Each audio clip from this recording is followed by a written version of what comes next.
এখন পেটিসের খামিটাকে square shape করে বেলে নিতে হবে।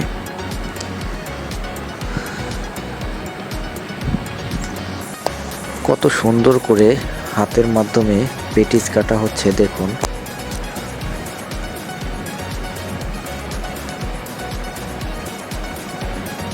একজন মিস্ত্রির অভিজ্ঞতা দেখুন, কত সুন্দর করে কাটতেছে।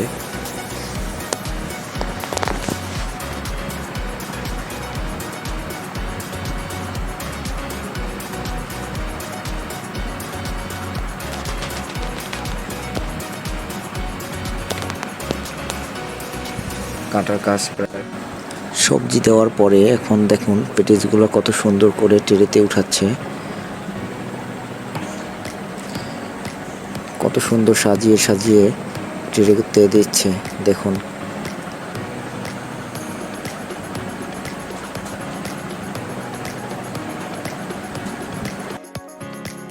পেটিস বানানোর কাজ প্রায় শেষ, এখন ভাজার জন্য চুলার ভিতরে দেওয়া হবে। এখন পেটিসটা ভাজার জন্য চুলার মধ্যে দেওয়া হচ্ছে। দেখুন পেটিস ভাজার কাজটা সম্পূর্ণ হলো।